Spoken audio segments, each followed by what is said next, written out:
Coconut Podcast présente pour son 5e anniversaire Coconut Podcast sur la route.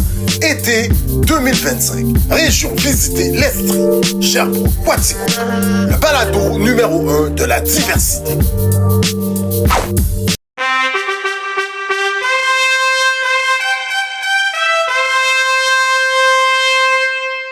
Mesdames, Messieurs, bonjour, Koué.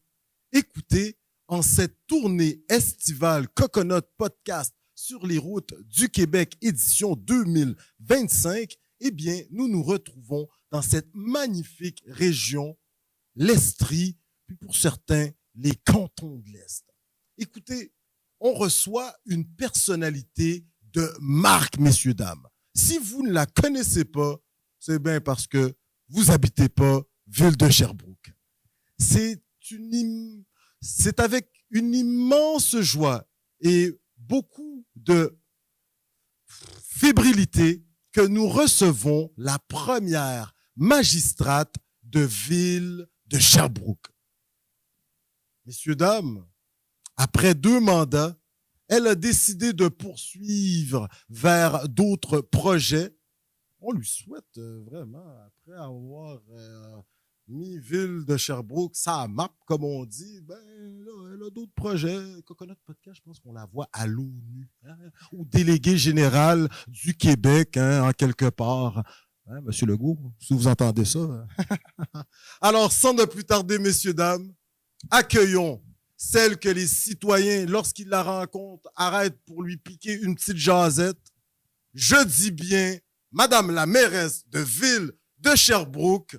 Écoutez, on est au lac des Nations ici, c'est magnifique, hein, un paysage bucolique. Accueillons, je le redis, Madame Evelyne Baudin, messieurs, dames.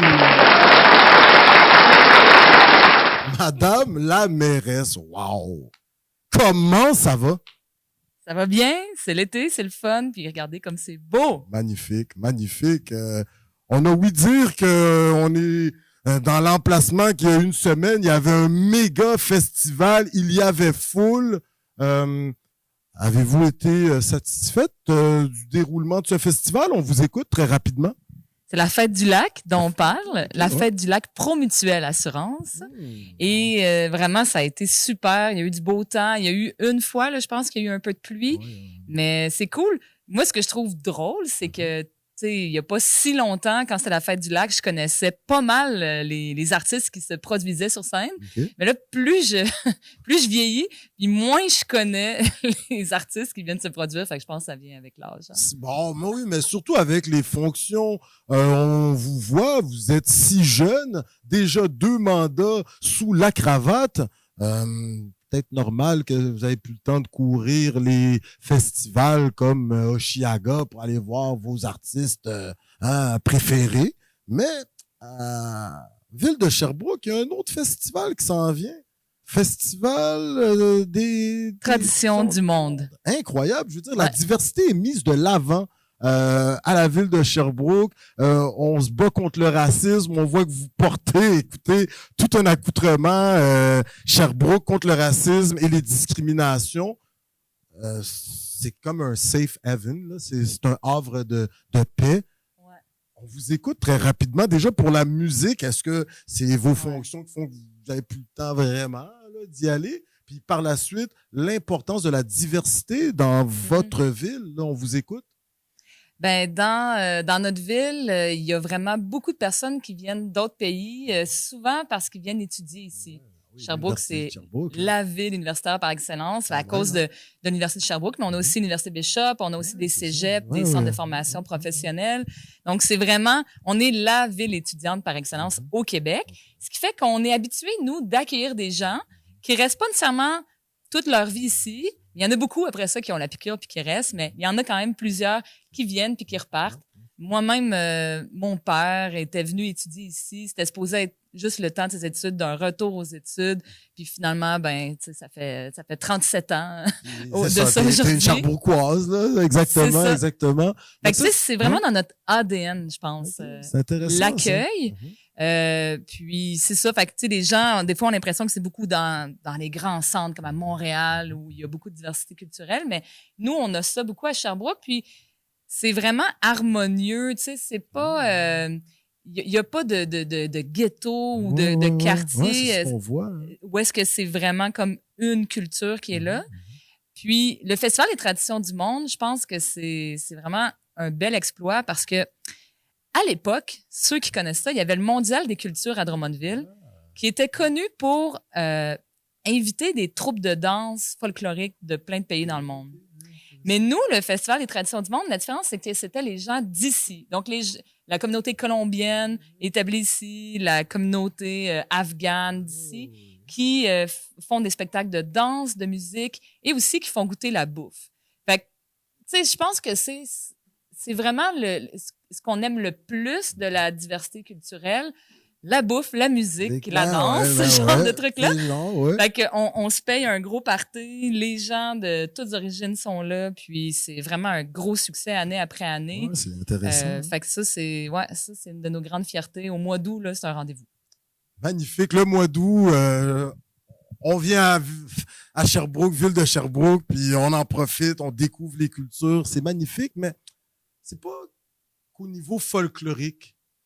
Les gens viennent étudier à Sherbrooke, venant d'ailleurs. Certains décident de rester, certains décident de s'impliquer au niveau social, bénévolat et autres décident de travailler dans la ville de Québec, dans la ville de Sherbrooke.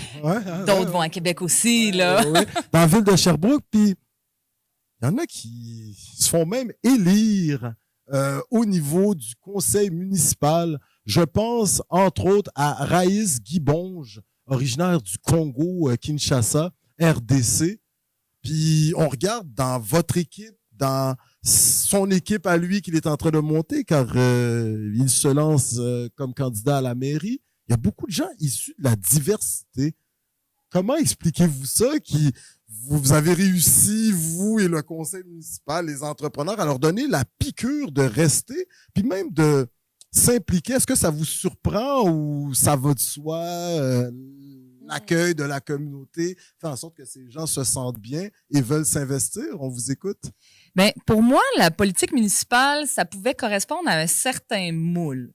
C'était beaucoup des hommes blancs d'un certain âge qui faisaient ça souvent plus en fin de carrière, qui gardaient leur poste à temps partiel, tu sais, d'élu municipal une fois qu'ils étaient à la retraite.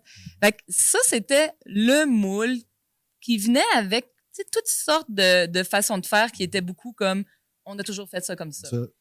Et moi, une des premières choses que j'ai dites là dans ma première entrevue, dans la nuit là où j'ai été élue à la mairie, c'est que j'ai dit qu'une des missions qu'on s'était données, c'était de changer le moule. Puis, je pense qu'on a réussi ce défi-là de changer le moule. On le voit, bon, une femme à la mairie, des personnes issues de la diversité culturelle, des gens qui sont nés dans d'autres pays, des gens qui sont locataires, par exemple, qui sont devenus élus municipaux. C'est drôle, hein, tu sais? Avant, dans le temps, là, c'était pas ça. C'était le grand notable de la ville qui se faisait élire, là. Exactement. Puis, tu sais, je parle de super récemment, là. Moi, quand j'ai commencé à m'intéresser à la politique municipale, c'était en 2013. Puis en 2013, c'était quand même pas mal proche de cet ancien moule-là. Et là, vraiment, on voit la différence. On voit qu'il y a plus de diversité autour de la table. Nous, on a 11 femmes sur 15 élus au conseil municipal. On a 4 personnes, quatre personnes qui sont nées dans un autre pays, certaines personnes qui sont des locataires. Donc, on voit qu'on est en train de... Mixité, hein. Et ça vient avec une vision, avec une ouverture, avec un accueil. Puis, ça vient beaucoup aussi de ces personnes-là qui ont des parcours de vie. Tu sais, on pense à Raïs Guibonge, par exemple. Lui, il a un parcours de vie quand même pas si évident, là. Je veux dire, le pays est en guerre. Ouais, Nord Kivu, au Congo, en guerre. Puis là, il vient rejoindre sa maman qui était déjà installée au Québec. C'est ça. Il en a vu des affaires, là. Puis en plus, ben, tu sais, quand c'est dans ton visage que les gens voient la différence, ben, t'as tout le temps un accueil différent de la part du public. Donc, on le voit que ces personnes-là ont souvent eu des parcours de vie qui ont demandé une certaine combativité. Je pense que ça leur donne un avantage dans les élections. Quand arrive, parce qu'une élection, c'est un concours, là. Il y en a un qui gagne, il y en a un qui perd. Fait que les personnes qui ont des parcours de vie comme ceux-là, où ça leur a demandé beaucoup de résilience, je pense que ça leur permet de développer des compétences puis une confiance qui leur permet après ça de faire de la politique. En tout cas, moi, je trouve que ça donne des super bons élus municipaux. Ben, c'est clair. On a eu la chance de le rencontrer à Coconut Podcast, puis on peut vous dire que il dégage là, un positivisme. Il sait aussi qu'il s'en va, donc ça, c'est intéressant. Tu nous amènes sur une question, je pense, qui est à propos. Tu as parlé de résilience, que se lancer en politique, c'est pas toujours évident, mais des fois, on le fait.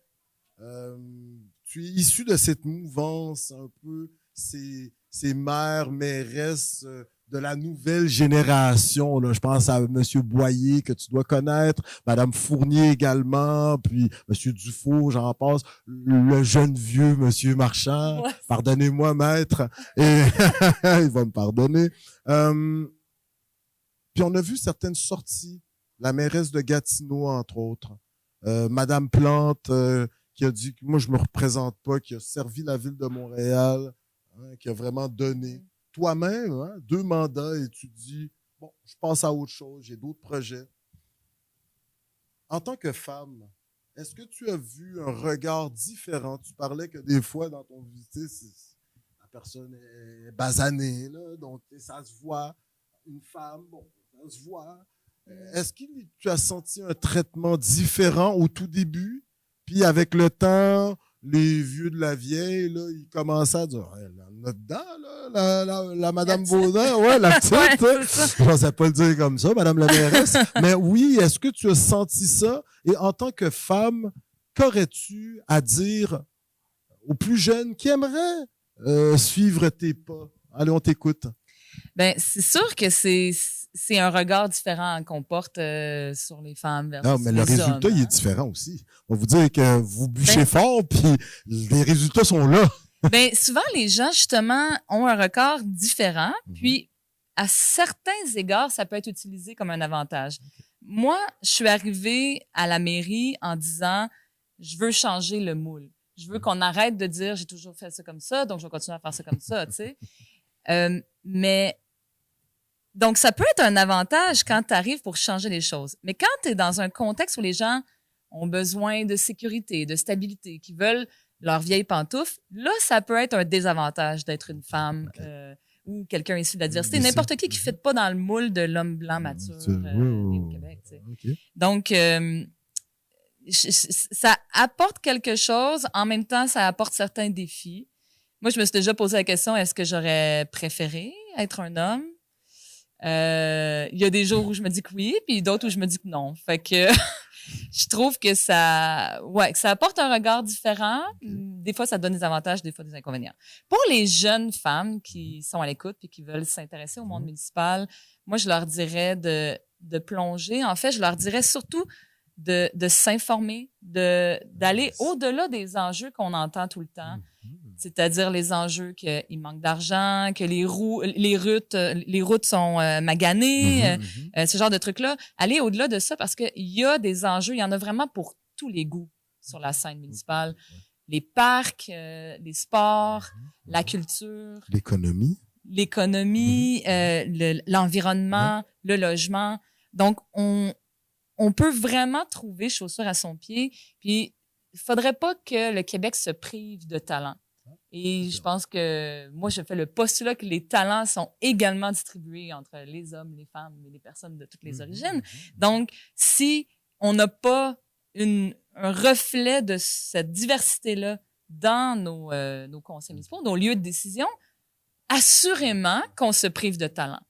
Donc, foncez. Si vous avez du talent, essayez de trouver la meilleure manière que vous pouvez aider votre pays. Puis, n'oubliez pas que parmi les meilleures manières d'aider son pays, il y a notamment dans le monde municipal.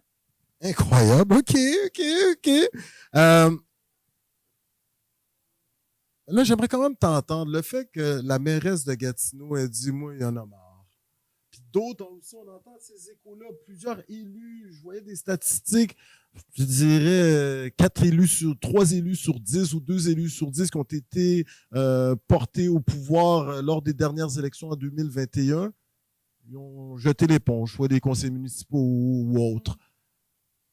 Est-ce que, pour quelle raison, quelle est ton analyse de ce constat d'élus issus souvent des nouvelles générations, puis qui se disent, ben là, on peut changer les trucs, mais là, beaucoup, c'est Québec qui doit donner un aval, le go, un peu une frustration de vouloir en faire plus, là. On t'écoute, là.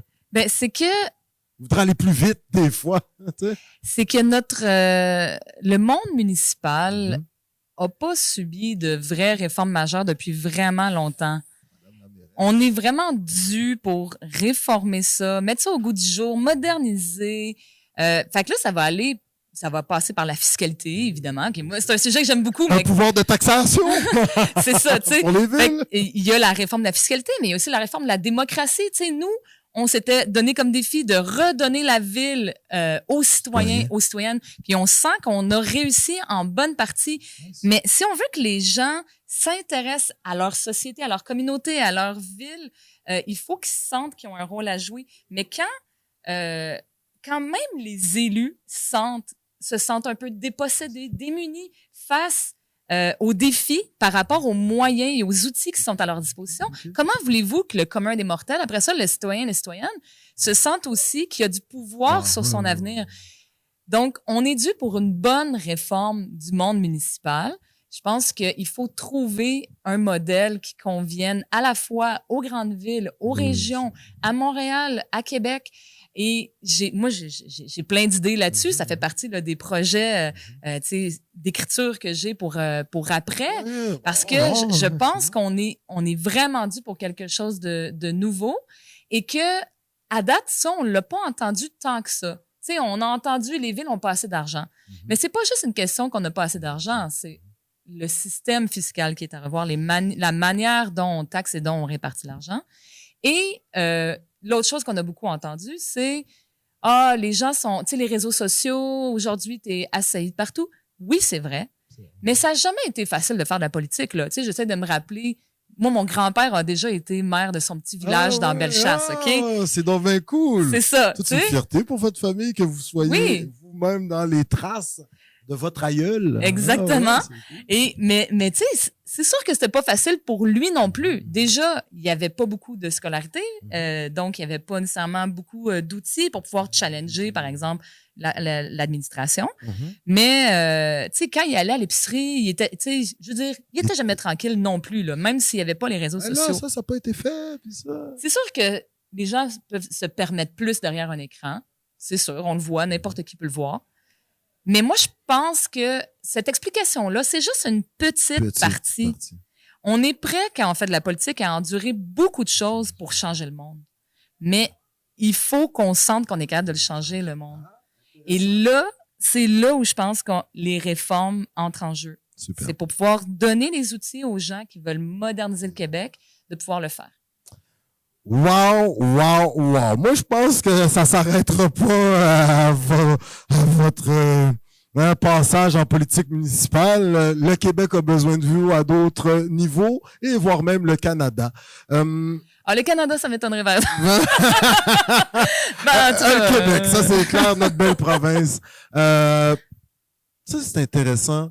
On a vu Madame la mairesse Catherine Fournier faire une sortie lors d'une entrevue avec Patrice Roy sur les ondes de Radio-Canada où elle disait que le cadre réglementaire, législatif au niveau municipal, au niveau des appels d'offres, pour octroyer des permis d'agrandissement d'une unité de logement ou autre, on se perdait quasiment dans les dédales de l'administration.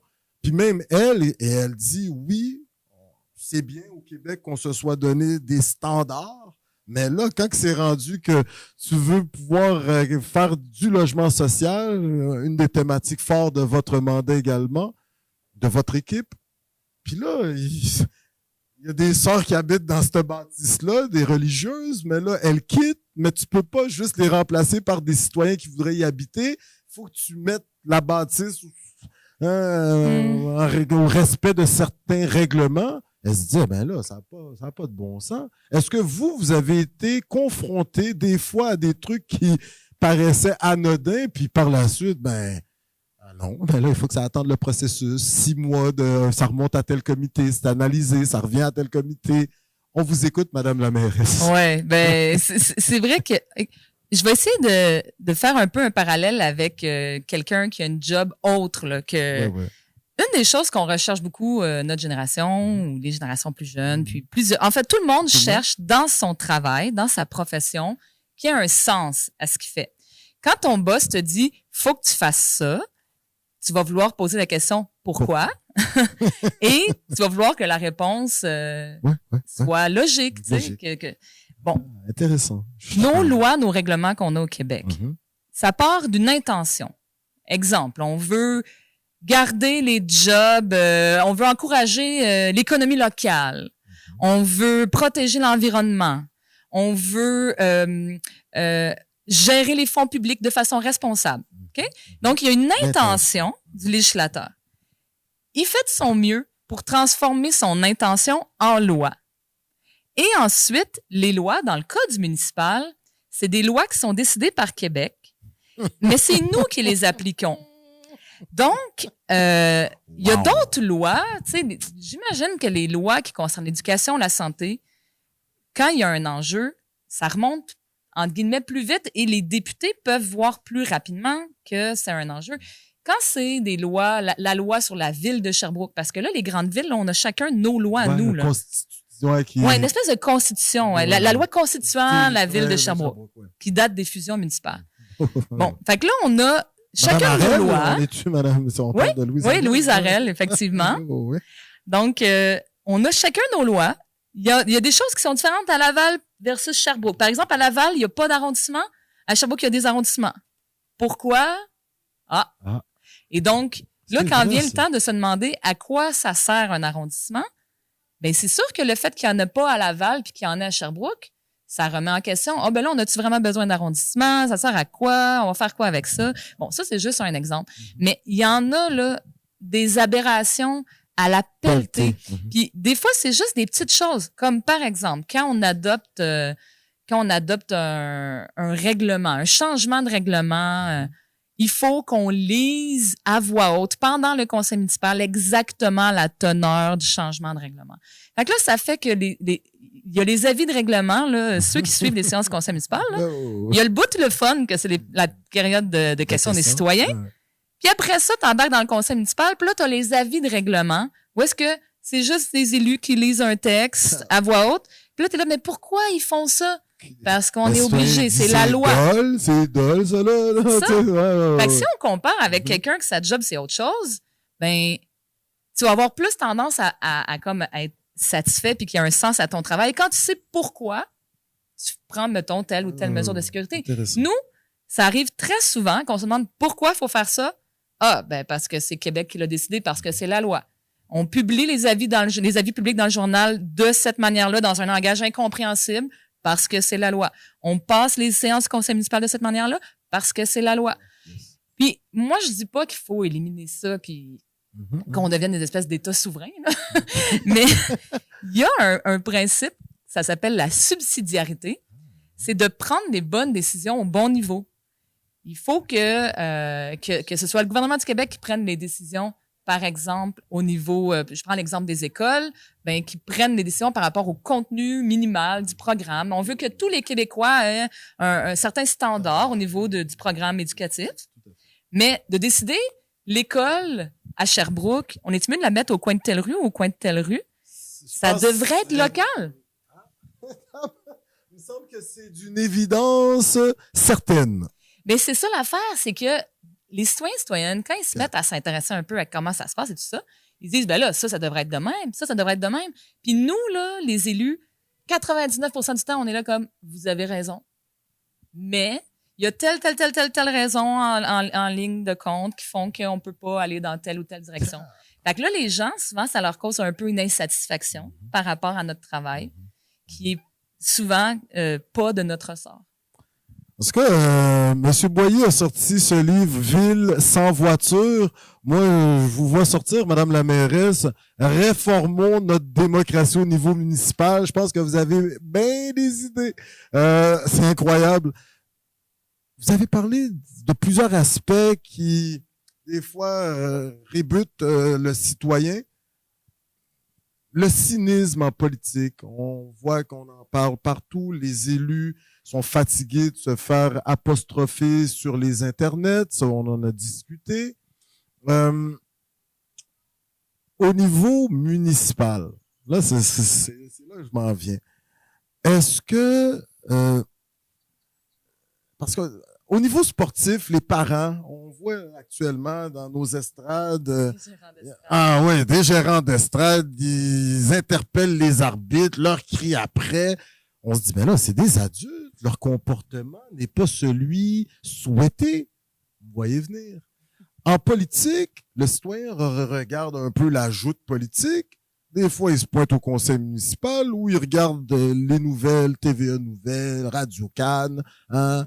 Les scrums, ils voient que les élus s'emportent, ils parlent quasiment de manière violente, là, tu sais.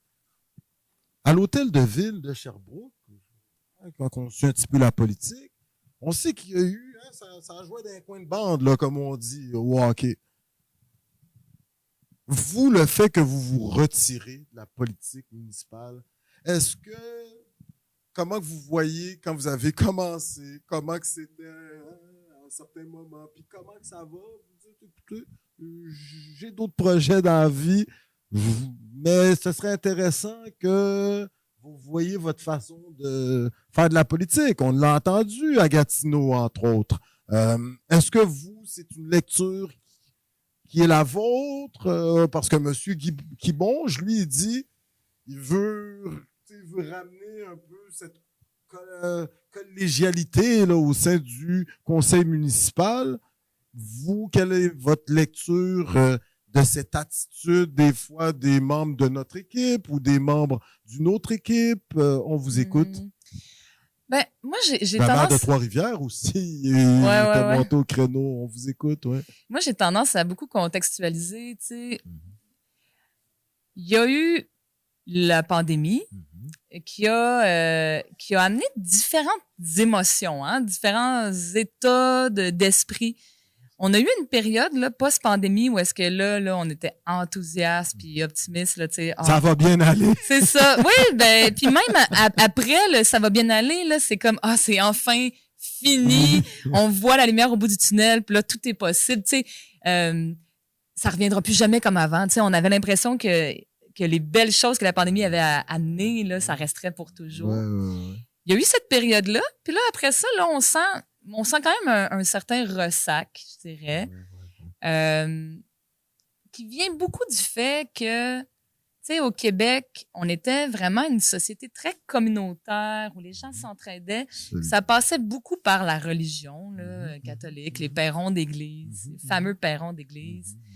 Là, les gens sont un peu plus dans leur vie, ils connaissent dans leur bulle, dans leur bulle, ouais, ils connaissent pas beaucoup leurs voisins, c'est ça, donc c'est un peu plus difficile ce sentiment-là de collectif. L'importance du collectif, tu sais, de voir qu'on traverse une vie sur Terre, où est-ce que il y a pas juste nous qui travaillons à ce que notre vie se passe bien, il y a aussi une collectivité dont on bénéficie tous et toutes. Tout à fait. Ce bout-là, où est-ce que il y a le bien commun, puis il y a le bien individuel, puis le bien commun se traduit en bien-être individuel. Ce bout-là, je trouve qu'il est pas... il y a quelque chose, on a quelque chose à travailler là, collectivement. Oui, c'est ça. On pourrait parler de l'individualisme, tu sais, puis de comment que le capitalisme nous isole. Bon, je veux pas être cliché, mais c'est ça. Tu sais, je pense qu'il y a quelque chose là qui est un peu difficile de ramener l'importance du bien commun, de se rappeler que parfois, tu sais, travailler pour le bien commun, ça peut vouloir dire un peu de sacrifice individuel de certaines personnes.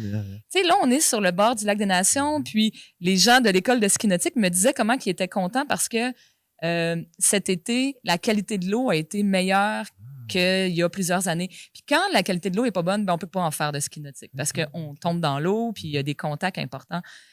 Ce dossier-là, tu arrives, ouais, c'est ça? Ouais, c'est ouais, ça. Ouais. Pour que la qualité de l'eau soit bonne ici, ça demande des efforts de plein d'individus, notamment toutes les personnes qui habitent le long, parce qu'ici, c'est la rivière Magog, là. Toutes les personnes qui habitent le long de la rivière Magog, ben, il faut qu'ils fassent des efforts de végétalisation de leur rive. Peut-être qu'ils étaient habitués à avoir une belle vue ouverte avec un beau gazon qui donnait directement sur la rivière. C'était une façon de faire qui était correcte avant. Maintenant, on connaît l'importance des bandes riveraines. Ben ça a été un des premiers débats très difficiles qu'on a eu à l'Hôtel de Ville qui a divisé le conseil municipal. Et on a réussi quand même à adopter une bonne réglementation, mais par un vote. Ah, ouais. Oui, par un seul vote. Fait que, tu sais, ça, c'est juste un exemple où est-ce que les gens disaient, oui, mais moi, ma maison, je perds de... C'est comme si vous m'enleviez une partie de mon terrain que je pourrais plus utiliser s'il est en bande riveraine. Ouais, madame, l'eau, c'est ça, nos poissons, notre faune, notre flore. Ben ouais, il faut le voir, le portrait plus global. Ben, c'est ça. Tu sais, les gens disaient, je suis chez moi, je fais ce que je veux, mais il y a une responsabilité collective. Nos rivières, si on veut que la qualité reste bonne. Donc, tout le monde doit faire un effort. Donc, c'est ça. C'est un peu ça que je trouve qui est difficile. Puis là, je vous ai donné un exemple, mais il y en a plein d'exemples de ce genre-là. Et donc, ça se traduit en politique par des défis, on l'observe de façon beaucoup plus large, une montée de la droite à travers le monde. On le voit chez nos voisins du Sud aussi, tu sais. Mais je veux pas nécessairement nous lancer là-dessus. On est à Coconut Podcast, on va garder ça léger. Ouais. Mais c'est ça. Ouais, moi, c'est beaucoup l'explication que je vois, cette espèce de difficulté à réfléchir d'abord au bien commun. Excellent. On a parlé des difficultés, mais il y a eu d'énormes bons coups de l'administration Baudin. Et moi, j'ai la chance d'être devant Madame la mairesse. Écoutez, je me pince encore. Merci à votre équipe, hein, Monsieur Mathieu, entre autres. Puis je parlais à tout plein de votre équipe. On sent qu'ils travaillent fort pour le bien-être des Sherbrookoises et Sherbrookois. Mais maintenant, là, moi, là, ce qui m'intéresse, Madame la mairesse, nommez-moi 3 bons coups dont vous êtes hyper fiers. La petite grand-mère qui est venue vous voir un moment à votre bureau, vous l'avez reçue, puis vous avez réussi à la réorienter vers le bon service, ne serait-ce qu'un exemple. Ou autre. Les 3 bons coups, là, quand vous êtes depuis que vous êtes en politique, que vous quittez, là, c'est votre legs, là, vous faites une entrevue un peu aléatoire. C'est quoi, là, dont vous êtes hyper fiers que lorsqu'on va revenir, hein, dans Sherbrooke, on va penser à Mme Baudin pour dire, hey, ça, là, elle nous en avait parlé. Ça, c'est elle. Ah, les autres, ils écoutent.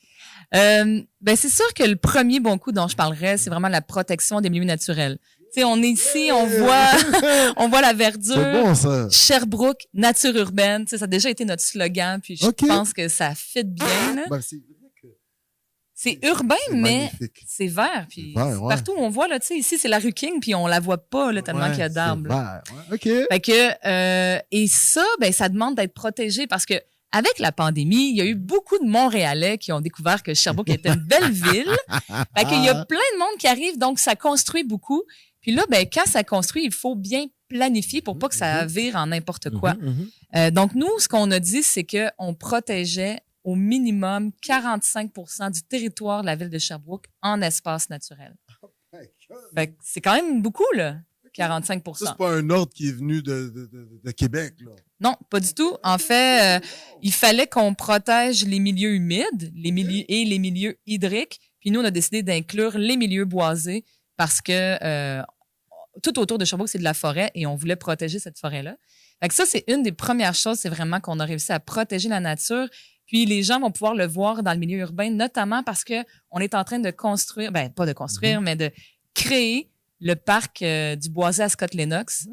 Fait qu'on a le parc du Mont-Bellevue, le Boisé-Beckett et le Scott-Lennox. À Scott-Lennox, ça va être à cheval sur Lennoxville. Et à Scott, exactement. À Scott. Okay. Donc ça, c'est un magnifique boisé, puis je pense que ça va être un super legs pour les générations futures. Après ça, si je parle en matière de qualité de vie, je pense qu'on a réussi à faire comprendre aux gens que... Ça, là, c'est... Moi, en tout cas, en tant que Montréalais, ça fait écho. On sait que à Sherbrooke, on vit bien. Il y fait bon vivre. Hein? Ouais. Ouais, puis la qualité de vie, ça passe par notre environnement, notre cadre bâti, Beaucoup aussi le logement.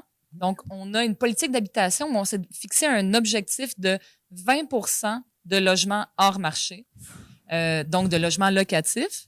On a beaucoup de locataires à Sherbrooke. La moyenne au Québec, c'est 40% de locataires dans la population.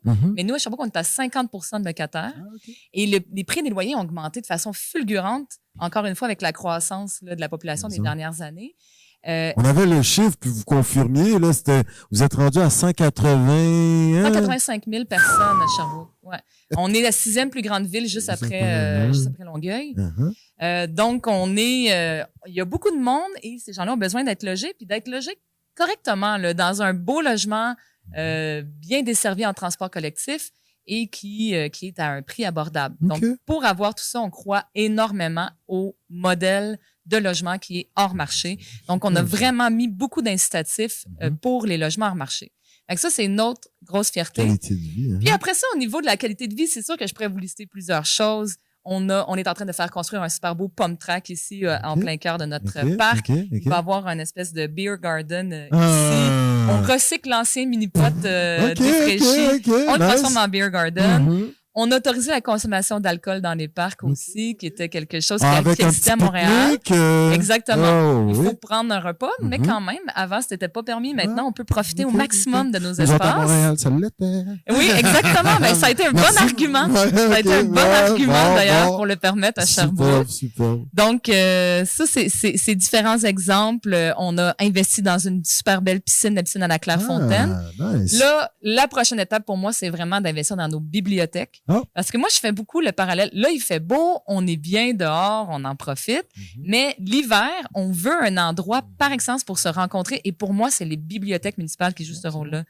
C'est un peu comme des parcs intérieurs parce que c'est des lieux de rassemblement, des lieux de rencontre, où est-ce qu'on peut avoir accès à la culture, au savoir, aller se poser. Donc, vraiment, je pense que ça va être la prochaine étape. Ça, c'est quelque chose qu'on aurait voulu réaliser dans le mandat actuel, mais l'opposition étant majoritaire, ils ont refusé d'aller de l'avant.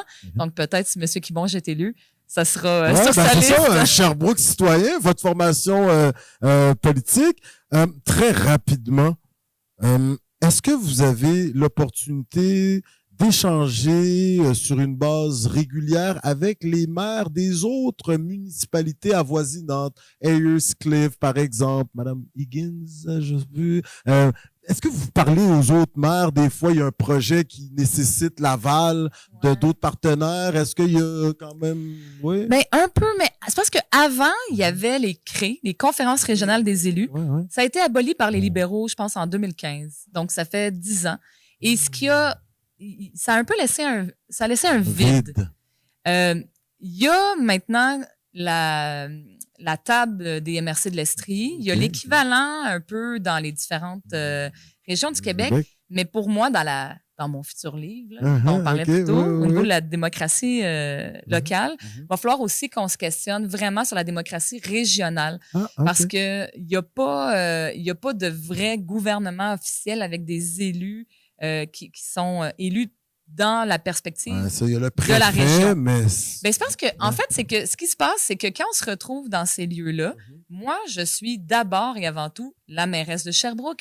L'autre est le maire ou la mairesse de Ayerscliff, de Stoke, tu sais, même que maintenant, on va jusqu'à Bromont, Granby, donc c'est Lac-Mégantic, c'est très large. Donc, on a tout le temps notre chapeau de maire ou de mairesse en premier lieu. Fait on arrive à construire des choses, mais c'est assez limité, puis il y a pas beaucoup de ressources non plus qui sont à la disposition de tout ça. Fait que je vous dirais que je m'attendais à avoir plus d'échanges avec les gens de la région, mais ce que je me suis rendu compte, c'est que c'est surtout avec les autres maires et mairesses de grandes villes. De grandes villes, ouais. Puis les autres maires et mairesses de villes moyennes aussi, par exemple, Drummondville, Granby. Mais sinon, c'est beaucoup, tu sais, Stéphane Boyer, maire de Laval, avec qui j'échange. Vous échangez des idées, des fois, un peu, madame? Ouais, c'est arrivé, notamment, Monsieur Boyer et moi, on a beaucoup, on a un grand intérêt pour la fiscalité municipale. Et ça, c'est assez rare. Donc, aller chercher des sous pour pouvoir faire nos projets, là. Oui, puis d'ailleurs, tu sais, ça fait partie de mes grandes réalisations, mais que les gens verront pas quand ils vont venir à Sherbrooke, mais on a créé une réserve financière pour le maintien des actifs, pour s'assurer de leur pérennité dans le temps. Mais Donc, c'est arrivé à quelques occasions qu'on s'envoie des petits messages ou qu'on s'appelle brièvement pour tester des idées, voir « Hey, j'ai entendu que tu as fait telle affaire, peux-tu juste m'en parler un peu plus? » Et ce qui fait probablement que c'est beaucoup les grandes villes qu'on échange. Moi, je vois que c'est beaucoup à cause du transport collectif. Quand on a des enjeux au niveau du transport collectif, ça a quand même été beaucoup à l'avant-plan. Là, ces dernières années, on pense au tramway à Québec, mais il y a eu des coupures massives aussi. Là. La ministre Guilbeault a fait beaucoup de coupures. Donc, quand on a ce type d'enjeu-là, ben, on va se tourner vers d'autres maires et mairesses qui, eux aussi, vont vivre des enjeux similaires. Donc, c'est ça. Puis, à l'intérieur de l'Union des municipalités du Québec, on est un peu classé là, par catégorie. Fait que nous, Sherbrooke, on se retrouve avec les grandes villes. Donc, c'est beaucoup eux avec qui j'ai pu échanger. Là, je les salue, Monsieur Marchand, Madame Fournier, Monsieur... On les a nommés, hein? Pour terminer, vraiment, là, c'est incroyable. Où souhaiteriez-vous voir Ville de Sherbrooke dans 10 ans? Ah oui. ouais. Que souhaitez-vous à la prochaine administration? Vous êtes du genre, vous voulez pas jouer comment dire, la matante, là, un peu? Là, la belle-mère. La belle-mère. Ah ouais, non, inquiétez-vous pas, j'ai pas de problème pantoute à jouer la belle-mère. Si c'est pour le bien-être de vos commettantes et commettants. Ouais. Mais, tu sais, vous voyez votre ville dans 10 ans, tu sais, je veux dire, déjà 6e ville en importance au Québec. Vous à côté, vous arrivez quasiment derrière la Longueuil, puis Mme Fournier, dépêchez-vous, parce que Sherbrooke sont en train de passer 5e. Je fais des boutades en blague. Ouais. Que souhaiteriez-vous voir dans la ville de Sherbrooke? On sait qu'il y a un nouveau recteur également à l'Université de Sherbrooke. Des partenariats, on vous écoute. Je vais vous parler de l'aménagement du territoire, qui est vraiment la tasse de thé là, du monde municipal. C'est ce qu'on aime, l'aménagement du territoire. Puis, je vais vous dire comment est Sherbrooke, parce que moi, ce que je veux, c'est que dans 10 ans, on ait consolidé ça, puis que ce soit encore plus fort. Fait à Sherbrooke, logiquement, on a accès à la propriété quand même, ou encore, on a accès à un logement qui est abordable et qui répond à nos besoins, qui est bien situé dans le cœur d'une ville qui est dynamique. On a accès à des parcs où on peut facilement faire des rencontres avec nos voisins, nos voisines. Il y a des petites fêtes de quartier. On a accès à des institutions d'enseignement de grande qualité qui sont, elles aussi, qui fournissent plein de services à la communauté en termes de, par exemple, de terrains sportifs, le centre culturel de l'Université de Sherbrooke. Donc, c'est une ville où les gens se connaissent, sont bien, échangent, où il y a un sentiment de communauté puis de fierté qui est très fort, puis qui est tout ça dans un cadre qui est magnifique, autant par la nature qui est omniprésente que par l'architecture de type Nouvelle-Angleterre qui est... incroyable. Hein? Oui. Mais il y a un passé, une présence anglaise, irlandaise, écossaise dans Sherbrooke, parce que on sent qu'il y a une architecture qui nous rappelle un peu ce qu'on peut voir au Massachusetts ou au New Hampshire. Là. Ben c'est ça, c'était des premières personnes qui sont venues s'établir à Sherbrooke, c'était des personnes qui vivaient aux États-Unis, puis qui avaient voulu rester fidèles à la couronne d'Angleterre, qui ont décidé de venir s'établir ici. Et ça a été des personnes qui ont développé des industries. Donc, on a un passé industriel, mais qui donne des beaux édifices. On a juste ici, près du Lac des Nations, un magnifique édifice de la Peyton. C'était une usine textile. Mais qui a été revitalisé, puis qu'aujourd'hui, c'est des logements qui sont à cet endroit-là. Donc, on a un magnifique patrimoine. Puis quand je vous parlais de cette qualité de vie-là, je vous parle de la nature, des édifices, de nos parcs, de nos institutions d'enseignement. Chacun de ces domaines-là a ses défis. La préservation du patrimoine bâti, c'est un défi. D'où pourquoi... je sais pas si c'est en ce sens, mais la réserve... La réserve de maintien d'actifs, là, c'est vraiment là, au ras des pâquerettes. Là. La réserve de maintien d'actifs, on a décidé de la réserver uniquement pour eau potable, eau usée et électricité. Parce que Sherbrooke, on est dans les rares villes au Québec, on a notre propre réseau d'électricité. C'est pas Hydro-Québec, c'est Hydro-Sherbrooke. Ah bon? Ouais. C'est ça qu'on... C'est ça. Donc, tu sais, s'il y a une panne d'électricité à Sherbrooke, ben c'est Hydro-Sherbrooke qui doit s'en occuper. Donc, c'est un actif essentiel. Mais effectivement, on a tout un défi au niveau du patrimoine bâti. Évidemment, on a des églises, comme tout le monde, qui peuvent être menacées. On a aussi le théâtre Granada. Si vous allez sur la rue Wellington, magnifique théâtre qui date de 1929. Le musée des Beaux-Arts, c'est une ancienne... Là, je sais pas, c'est un ancien bureau de poste, je crois, ou une ancienne banque. Ouais, Il y a 2 édifices côte à côte sur la rue Dufferin qui sont magnifiques. Mais le musée des Beaux-Arts veut déménager. S'il déménage, qu'est-ce qu'on va faire avec cet endroit-là? Parce que ça fait partie de notre identité, là, cette architecture-là. Puis je pourrais vous parler des manèges militaires, je pourrais vous parler de... Mais quand on réfléchit, pas juste en termes d'intérêt privé, puis de profit, puis qu'on réfléchit à ce qu'on veut pour notre collectivité, pour la communauté, on veut préserver ces bâtiments-là parce que c'est ce qui fait la beauté et l'identité de notre lieu. Des maisons de différentes couleurs. Moi, vous dire... Ouais. Votre ville, ça accroche. Ouais. Tout à fait. Un touriste qui aimerait visiter Sherbrooke, quels sont les attraits touristiques qu'il se doit de visiter, qu'elles se doivent de visiter? On t'écoute, Madame la mairesse. C'est drôle parce que moi, j'aime ça m'improviser guide touristique. Je l'ai fait d'ailleurs avec un autobus de nouveaux arrivants. Donc, ils ont embarqué sur un autobus, puis c'est moi qui ai fait le tour guidé, puis j'ai adoré ça. Alors, moi, je vous dirais, évidemment, comme incontournable, il y a le tour du lac. Donc, le magnifique lac qu'on voit derrière nous, qui est en fait la rivière Magog qui s'élargit parce qu'il y a des barrages hydroélectriques. Donc, c'est pour ça que c'est plus large. D'Hydro-Sherbrooke. Donc, les gens peuvent faire le tour du lac, 45 minutes. Si la date se passe bien, on fait un deuxième tour. Fait que ça, le tour du lac, c'est un must. Après ça, le centre-ville, il faut le visiter à pied, aller marcher sur les barrages hydroélectriques. Moi, ça fait aussi partie de mes incontournables. Super. Puis, je pense que nos corridors des rivières, que ce soit en vélo, en canot, et se rendre à Lennoxville, le campus de l'Université Bishop, c'est magnifique parce que il y a eu des films américains qui ont été tournés là parce que le cadre est enchanteur.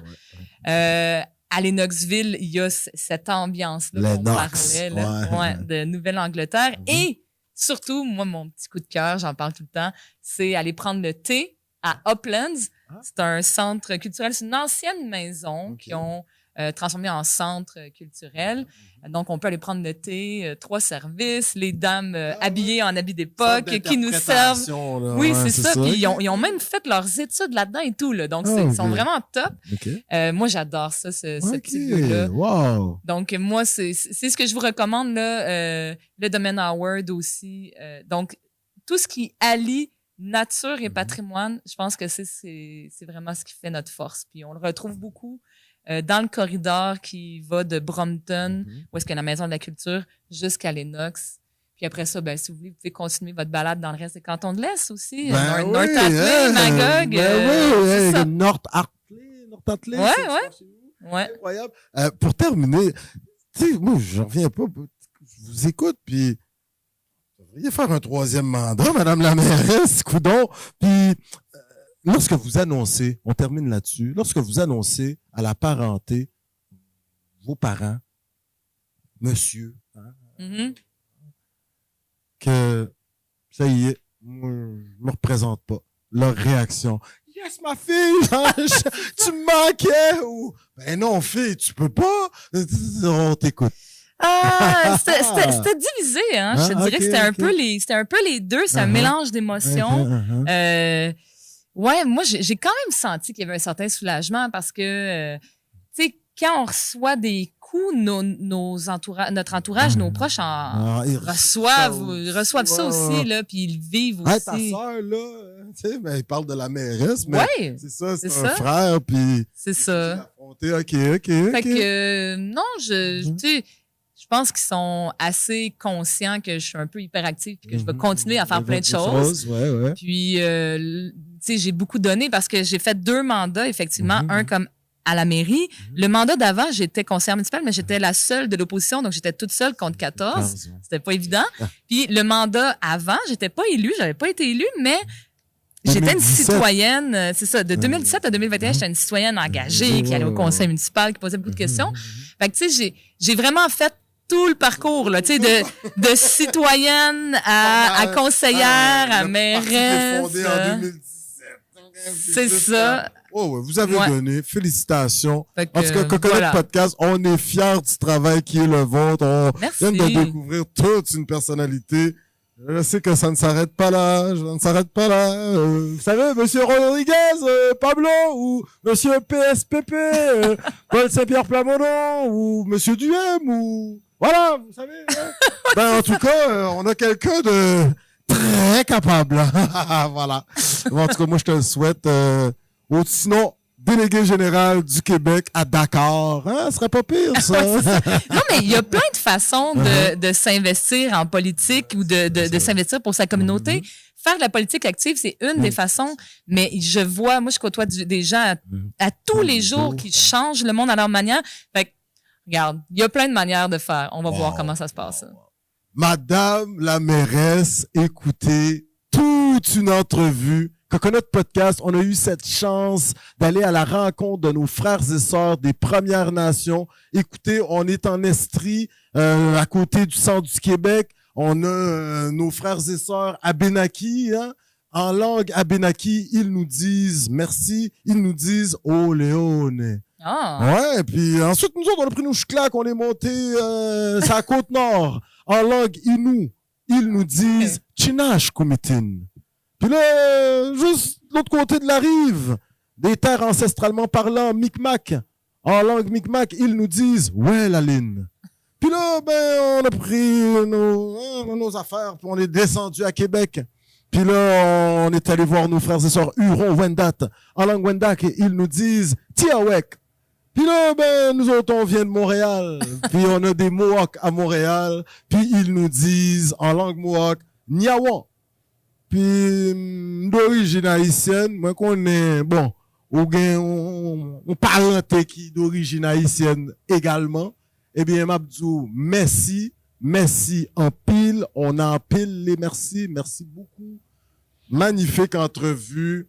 Vous avez pris Sherbrooke à un niveau, puis vous l'avez amené à un autre niveau, Madame la mairesse. Alors, tout en votre honneur, vous avez marqué l'histoire. Et puis, ça ne fait que commencer, je vous le dis. Rappelez-vous-en.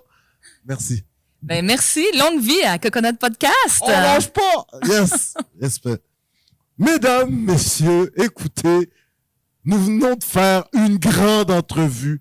Plus de 300 épiques, là, j'ai arrêté de les compter. Mais là, on vient de rencontrer la première magistrate de ville de Sherbrooke. Je peux vous dire, wow! Franchement, vous gagnez à venir visiter la région. Prenez le moment, moi, un festival, il y en a tout plein, j'allais dire les musiques du monde. C'est ça, oui, entre autres. Puis sinon, il y a de grandes tablées. On m'a dit, il faut que j'aille manger à l'Antidote. Moi, y aller, Oui. Yo, guys, ce fut incroyable. Alors, je vous invite à aller la suivre sur les réseaux sociaux.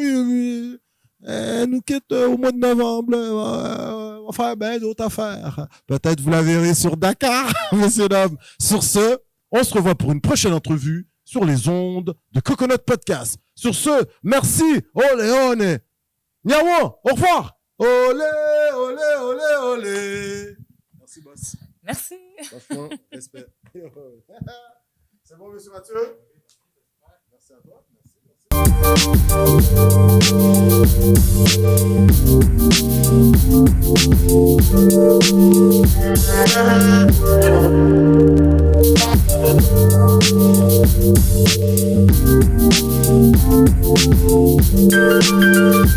Merci.